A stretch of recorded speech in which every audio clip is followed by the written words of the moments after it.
히브리서 11장 6절에서 12절까지 말씀입니다. 신약 성경 365쪽에 있습니다.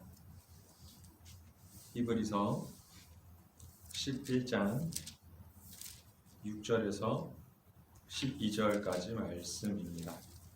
제가 읽어드리도록 하겠습니다.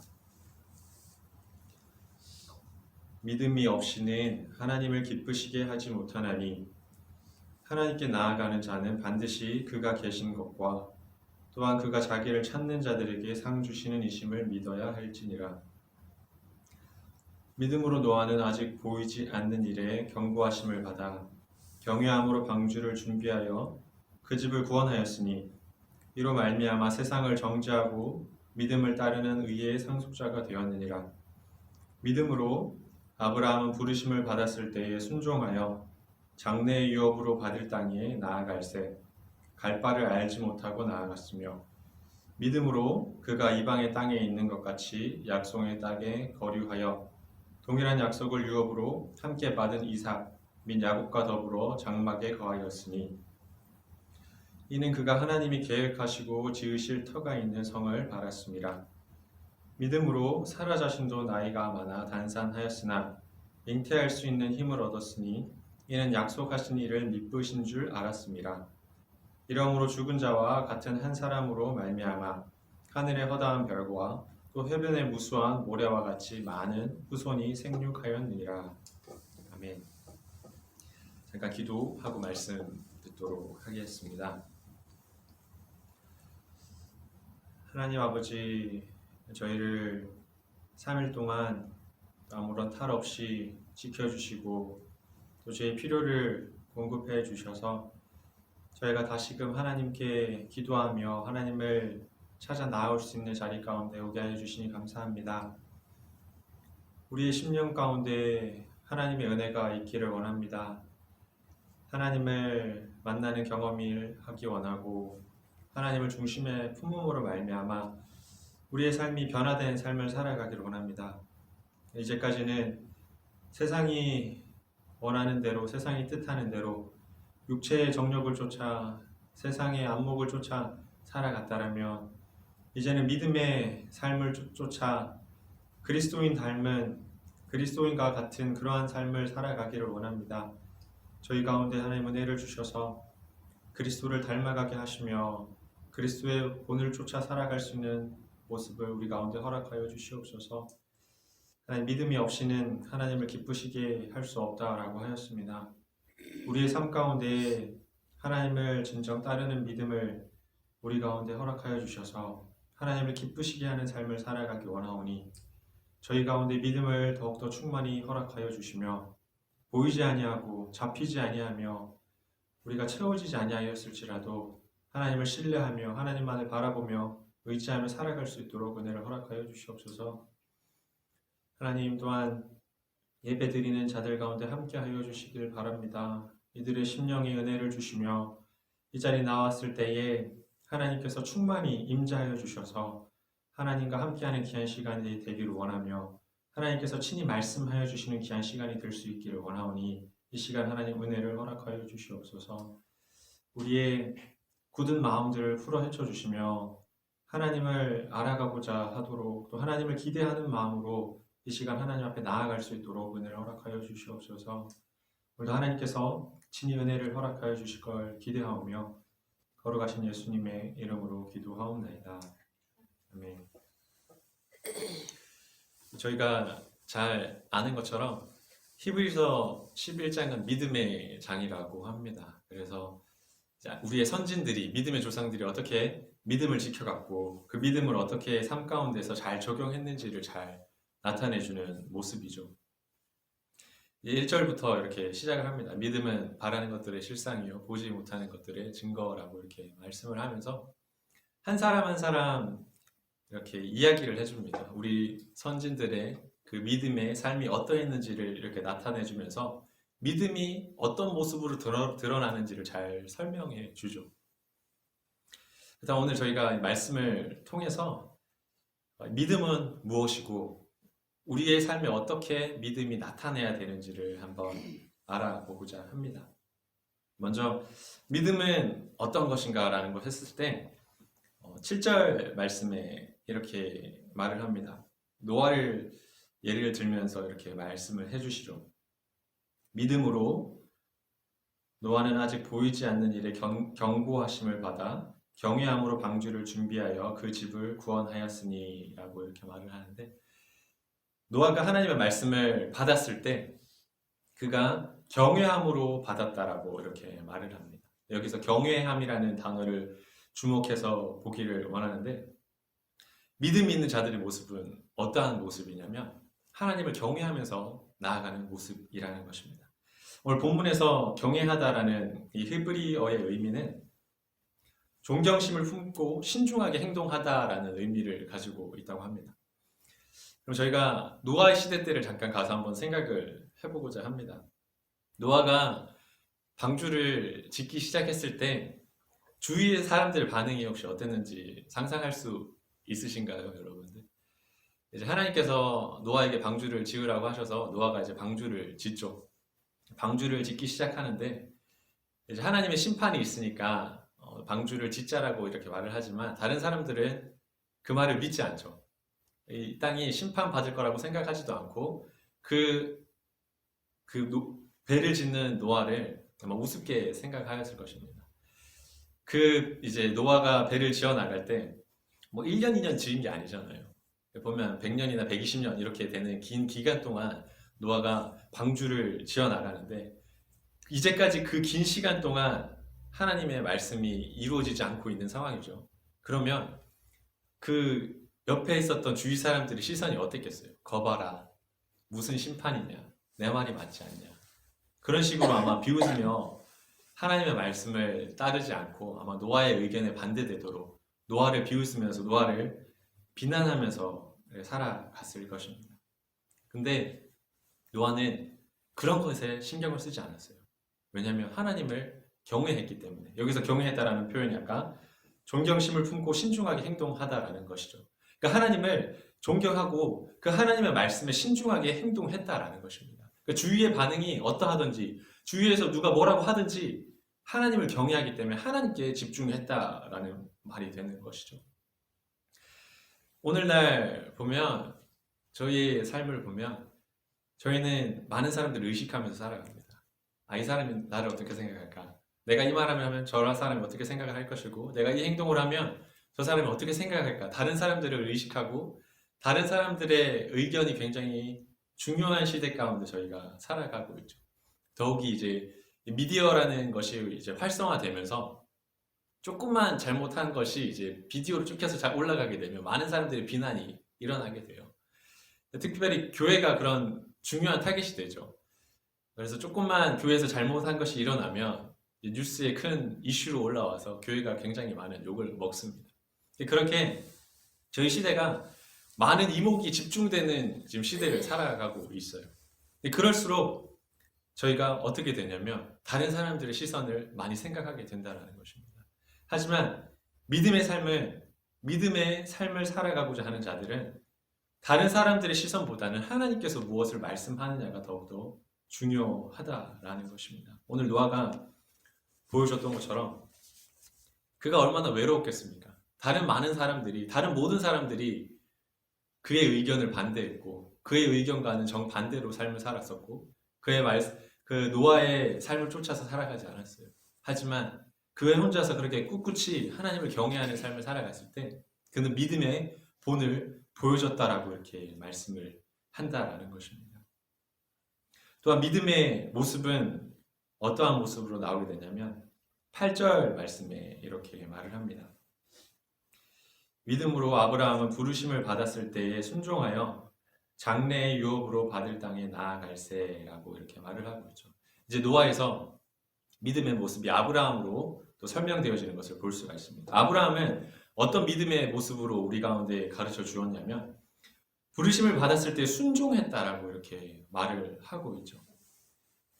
하나님의 믿음을 나타내는 삶 가운데 반드시 필요한 건 하나님의 말씀에 순종해야 된다라는 것입니다.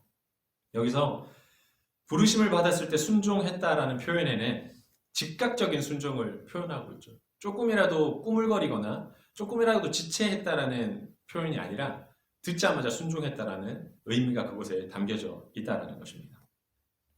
그럼 여기서 잠깐 저희가 또 아브라함의 그 초점에서 한번 생각해 보고자 합니다. 아브라함이 하나님께 부름을 받아서 가나안 땅으로 이렇게 부름을 받았잖아요. 근데 처음에 아브라함이 부름을 받았을 때 이제 창세기 12장 1절에 보면 하나님께서 말씀하시죠. 지시한 땅이 아니라 지시할 땅으로 가라고 이렇게 말씀하십니다. 그러니까 목적지를 가르쳐 주시지 않냐시고 그냥 출발 먼저 하라고 말씀을 하는 거예요. 여러분 한번 생각을 해봅시다. 그러면 제가 여러분들에게 제안을 해요. 저랑 어디 잠깐 같이 가요. 라고 하면 여러분들에게 가장 먼저 떠오르는 질문은 무엇일까요? 어디 가는데? 어디 갈 건데? 라는 거에 당연히 가장 떠오르는 질문이 당연히 맞겠죠. 왜냐면 어디 갈지를 알아야지 시간이 얼마나 걸리고 어떻게 가고 무엇이 필요하고 이런 걸 다 알 거 아니에요. 근데 아브라함이 하나님 앞에 부름을 받았을 때 그런 걸 모르고 그냥 부름을 받았어요. 근데 아브라함이 어떻게 했다 그랬죠? 즉각 순종했다라고 말을 합니다. 아브라함의 순종은 어떠한 것을 알았고 어떠한 조건이 갖춰졌고 내가 준비가 되었고가 문제가 아니었어요. 하나님께서 말씀을 하였기 때문에 즉각 순종했다라고 말을 한다라는 것입니다. 아브라함이 하란에서 출발을 해서 가나안까지 갔죠. 혹시 그 거리가 얼마나 되는지 아시나요, 여러분? 거리가 한 500km 정도 됩니다. 500km가 어느 정도냐면 저희 지금 그린빌에서 아틀란타까지가 245km래요. 그러면 그 2배가 넘는 거리죠. 뭐 한국으로 치면 부산시청에서 서울시청까지입니다.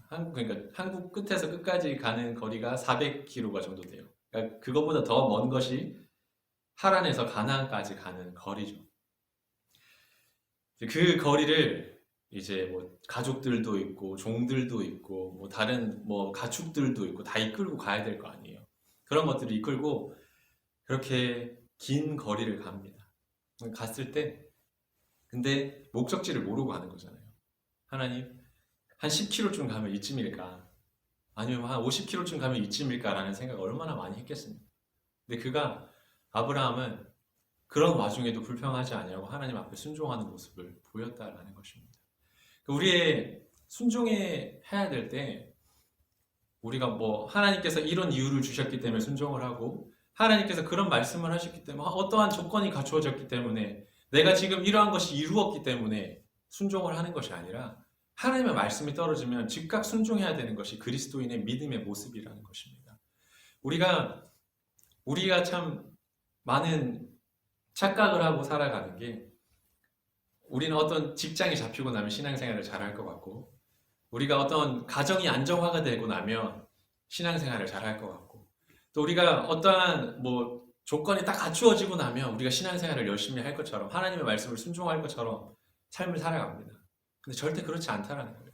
믿음에 서서 믿음의 본을 보여주는 사람들의 모습은 조건이 갖추어지지 않았음에도 불구하고 그가 어렵고 그가 할 수 있는 그런 상태, 궁금한 것도 많고 내가 궁금해하는 것이 해결되지 않았음에도 불구하고 하나님의 말씀에 순종하여 하나님 앞에 나아가는 것이 믿음의 본이라는 것입니다. 우리가 그런 모습을 바라봐야 되겠죠. 그리고 또 아브라함이 얼마나 철저하게 순종했는지를 창세기에서 보면 나오게 되는데, 창세기를 잠깐 좀 같이 찾아보면 좋을 것 같아요. 창세기 12장에 보면 12장 5절 말씀과 7절까지 말씀을 잠깐 보고자 합니다. 그곳에서 잠깐 설명을 조금 하고자 하는데, 창세기 12장 5절에서 7절까지 말씀을 보면 이렇게 표현이 되어 있습니다. 5절 말씀을 보면 아브라함이 그의 아내 사레와 조카 롯과 하란에서 모은 모든 소유와 얻은 사람들을 이끌고 가나안 땅으로 가려고 떠나서 마침내 가나안 땅에 들어갔더라 라고 말하죠. 자, 이제까지 어디까지 가야 될지를 모르고 출발을 했어요. 그래서 500km를 왔습니다. 500km를 걸어서 와서 그렇게 몇 날 며칠을 힘겹게 걸어서 와서 도착을 했어요. 근데 6절 말씀에 바로 보면 뭐라 나오냐면 아브라함이 그 땅을 지나갔다라고 말을 합니다. 하나님께서 언약의 땅을 이렇게 딱 보여주셨어요. 그래서 가나안 땅에 이제 왔는데 아브라함은 처음에는 그곳이 멈춰야 될 자리인지 몰랐겠죠. 언약의 땅인지 몰랐을 거예요. 근데 그 땅에 딱 왔을 때 가나안 땅이 어떤 땅이죠? 젖과 꿀이 흐르는 땅이잖아요. 복된 땅이에요. 아브라함이 500km라는 그 먼 그 거리를 이제 가나안 땅까지 왔을 때 그 휘황찬란해 보이고 젖과 꿀이 흐르는 땅에 도착했을 때 어떤 마음이 들었을까요? 쉬고 싶겠죠.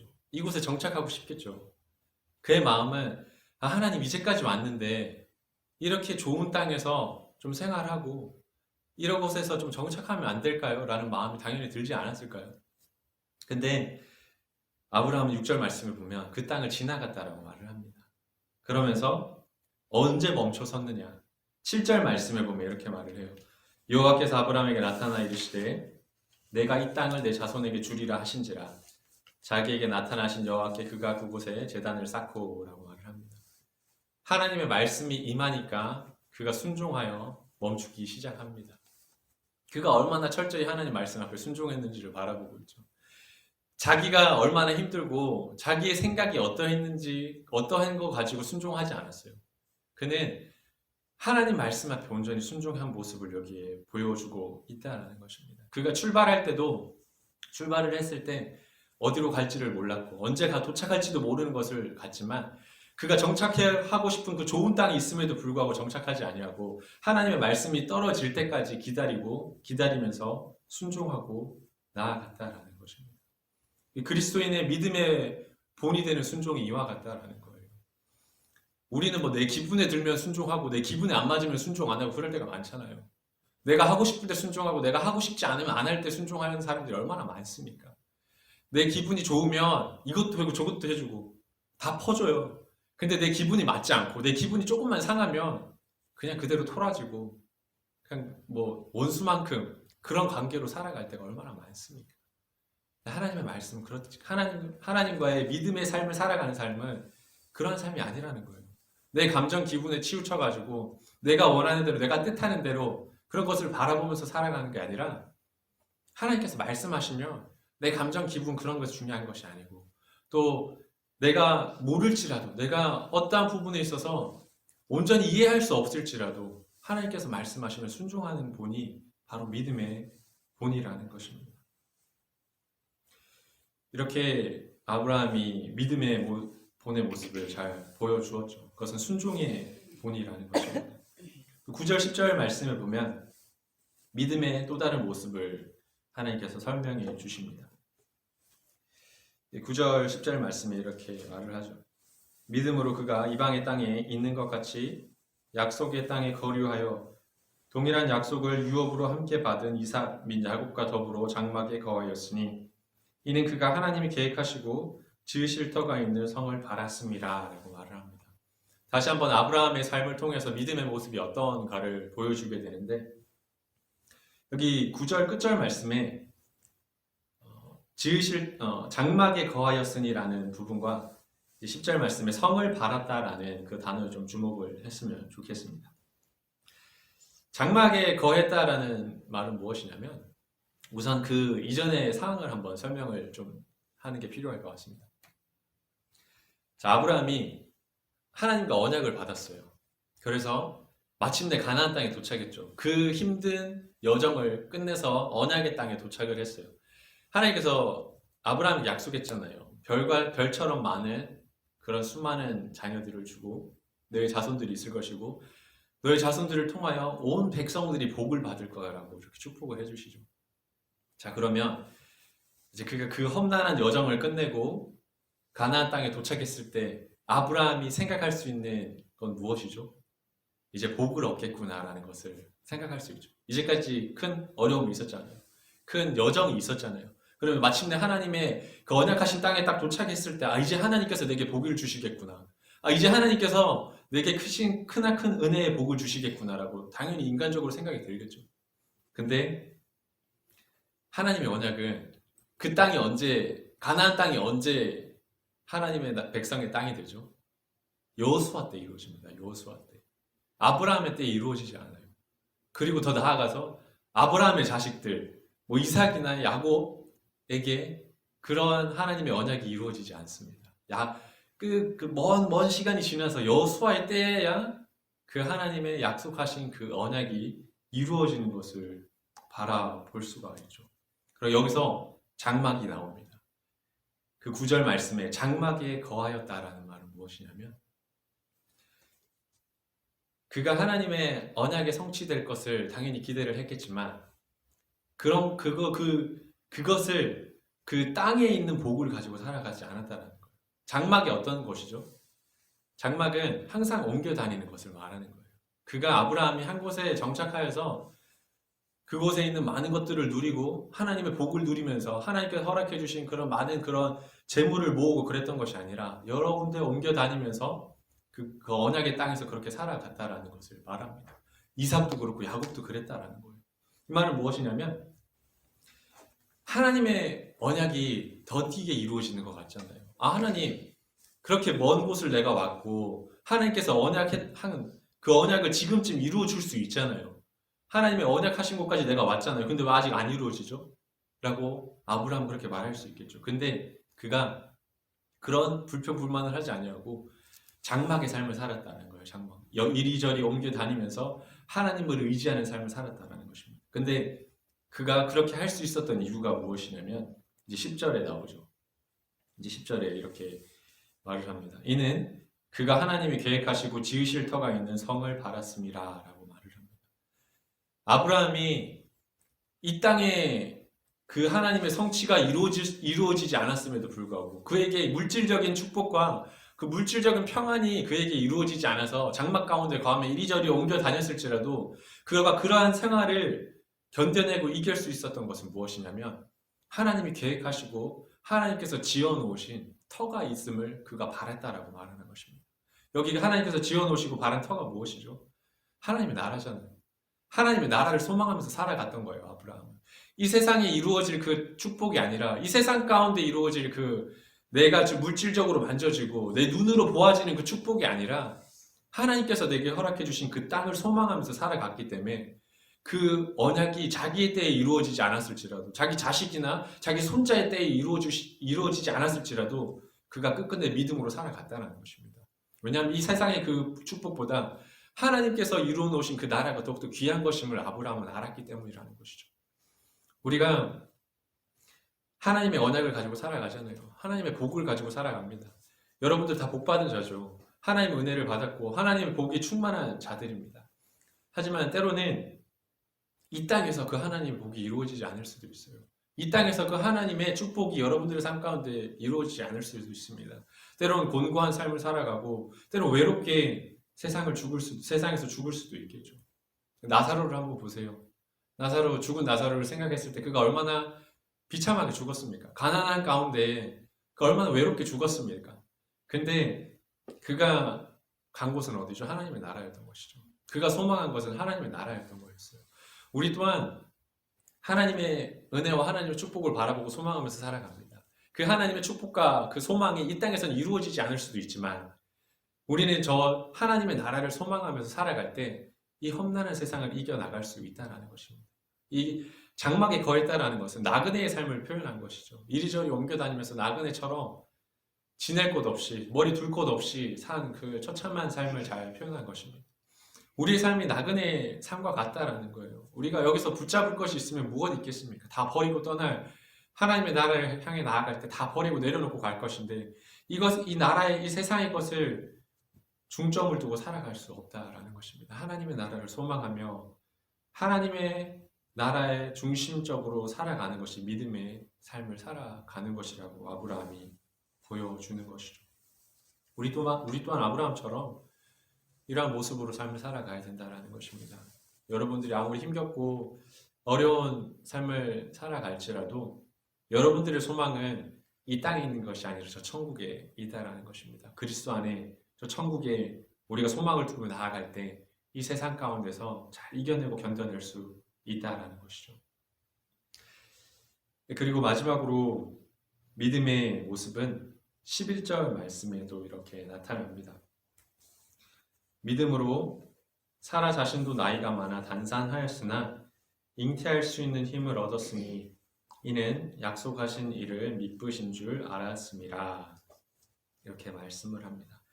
여기서 미쁘다라는 단어에 좀 주목을 하였으면 좋겠는데, 미쁘다라는 말은 신실하다라는 말과 같습니다. 사라가 처음에 언약을 이제 받잖아요. 이제 그녀가 89세 때 이제 언약을 받죠. 이제 그랬을 때 그가 믿지 않잖아요. 그녀가 비웃죠. 하나님의 말씀을 믿지 않는데, 근데 오늘 말씀에 보면 사라가 믿음으로 나아갔다라고 이렇게 말을 합니다. 그 말은 무엇이냐면 사라가 처음에는 자기 상태를 보고 아브라함의 상태를 보고 하나님의 말씀을 믿지 않았던 거예요. 하지만 그가 이제 아브라함과 함께 믿음으로 합하여서 나중에는 하나님의 말씀을 믿었다라는 것입니다. 아브라함과 사라의 모습을 보면 12절에 이렇게 잘 말을 해줍니다. 12절에 보면 이러므로 죽은 자와 같은 한 사람으로 말미암아라고 말을 하죠. 아브라함이나 사라와 같다라고 말을 하죠. 그 안에서 더 이상 생명이 나올 수 없는 상태를 말을 합니다. 근데 사라는 그거를 하나님 앞에 믿음으로 나아갔다라고 이렇게 표현을 하고 있죠. 왜 그녀가 믿을 수 있었냐면 하나님은 미쁘신 걸 알았기 때문이에요. 하나님은 신실하다는 것을 알았기 때문입니다. 하나님께서 말씀하시면 그 말씀이 반드시 이루어진다라는 것을 사라는 알았다라고 이렇게 말을 하고 있는 거죠. 우리의 삶이 얼마나 어둡거나 우리의 삶이 얼마만큼 힘든 거나가 중요한 것이 아니라 하나님이 어떻게 말씀했냐가 중요하다는 것입니다. 하나님의 언약은 반드시 이루어진다는 거예요. 지금 현 시대를 우리가 얼마나 암묵적인 시대를 살아갑니까? 그리스도인으로서는 힘든 시대를 살아가고 있죠. 참 어렵고 힘들고 어두우며 더 이상 빛이 비칠 것 같지 않아요. 한번 세상을 바라보면 악이 성행하고 악이 더욱더 번창하는 것을 보죠. 그러면 우리 그리스도인들이 얼마나 낙담합니까? 우리가 설 자리가 사라지고 저희는 이제 핍박받으며 끝내는 참 고난 가운데 역경 가운데 그런 신앙생활을 할 수밖에 없겠죠. 근데 우리의 모습은 그런 환경에 믿음을 두는 게 아니라는 거예요. 우리의 믿음은 하나님의 말씀에 하나님의 언약에 두어야 된다는 것입니다. 하나님의 언약 가운데 하나님이 말씀을 하시죠. 하나님은 살아계셔서 우리의 빛이 되어주시고 인도자가 되어주시고 평안이 되어주시며 하나님께서 또 우리 믿는 자들을 구원해 주실 거라고 이렇게 말씀을 해주셨잖아요. 그러면 우리의 상황이 지금 얼마나 힘들지 우리의 상황이 불가능할 것처럼 보이고 하나님 절대 구원해 줄 수 없을 거야. 이런 상황 가운데 하나님께서 어떻게 해줄 수 있겠어? 라는 상황, 그렇게 어려운 상황 가운데 몰려갈 수도 있겠죠. 근데 그런 상황을 보고 우리가 믿음이 흔들려서는 안 된다라는 것입니다. 하나님의 언약을 붙들고 하나님의 그 신실하시다라는 것을 우리가 의지해야 된다라는 거죠. 그랬을 때 맞아요. 사라가 잉태할 수 없는 것이었어요. 사람들이 봤을 때는 잉태할 수 없는 몸이었지만 하나님께서 그 언약하심으로 말미암아 언약의 성취를 이루어 주셨던 것처럼 우리의 삶이 어둡고 보이지 않을 수 있으나 하나님의 언약을 붙들고 의지해 나갈 때 하나님께서 그 언약을 지키신다는 것입니다. 하나님께서 그 언약을 지켜나가시고 하나님 그리스도인들을 보호하시며 지키시고 구원해 주신다라는 것이에요. 우리는 하나님의 신실하심을 의지해야 되는 것이지 우리가 가지고 있는 환경들과 조건들을 바라봐서는 안 된다라는 것입니다. 이것이 믿음의 모습이라고 오늘 본문 말씀을 말해줍니다. 이러한 믿음을 가져야 되겠죠. 노아처럼 또 아브라함처럼 또 사라처럼 이들의 믿음의 본을 보여준 것처럼 저희도 이런 믿음의 본을 가지고 살아야 된다라는 것입니다.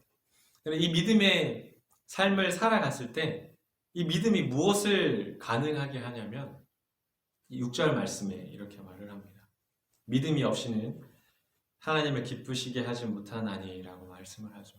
이러한 믿음의 삶은 어떻게 하냐면 하나님을 기쁘시게 한다는 거예요. 우리 그리스도인의 원하는 것은 무엇입니까? 우리가 소원하는 게 뭐예요? 하나님을 기쁘게 하는 거잖아요. 우리 아버지를 기쁘게 하는 삶을 살아가는 게 우리 그리스도인의 삶의 모습이 아닙니까? 우리의 소원이 아닙니까? 근데 그 기쁘시게 할 수 있는 조건이 뭐죠? 오늘 말씀이 믿음을 가져야 된다는 거예요. 이러한 삶을 살아갈 때 하나님께서 기뻐한다라는 거예요. 우리가 얼마나 세상 사람, 제가 이 말씀을 보면서 내가 얼마나 세상 사람들과 동일한 모습으로 살아가지 않았나라는 것을 좀 보면서 반성을 했습니다. 조건이 갖추어지면 순종을 하고, 조건이 갖추어지면 감사를 하고, 또 조건이 갖추어지면 내가 믿겠구나라는 것을 생각을 하는 거죠. 근데 아까 11장 1절의 말씀은 무엇이죠? 믿음은 바라는 것들의 실상이고 보지 못하는 것들의 증거라고 말씀을 합니다. 우리가 하나님의 약속을 믿고 나아가 그리스도인의 삶을 살아갈 때 보이지 않아도 잡히지 않아도 하나님을 믿으면서 살아가는 거예요. 하나님의 약속을 의지하면서 살아가는 것이 하나님을 기쁘시게 하는 삶이라는 것입니다. 근데 제 모습을 바라보면 어땠냐면 뭔가 이루어지고 뭔가 증거가 있어야 되고 뭔가 눈에 보여야지만 감사하고 기뻐하고 순종하는 것처럼 나아갈 때가 너무나 많았다라는 것입니다. 이것은 믿음의 삶이 아니죠. 그것은 그냥 증거가 있기 때문에 살아가는 거예요. 그냥 보이는 게 있기 때문에 살아가는 것이라는 것입니다. 하지만 하나님이 기뻐하시는 것은 너희가 이해하지 않을지라도 너희가 이해가 되지 않을지라도 너희가 눈에 보이지 아니할지라도 너희 삶 가운데 어떠한 그런 이유가 없을지라도 내 말에 순종하고 하나님의 뜻에 믿음으로 나아간다면 그것은 하나님의 기쁨이 된다라는 것입니다. 저희의 삶을 한번 돌아보기를 원합니다. 우리가 얼마만큼 믿음의 삶을 살아가고 있습니까?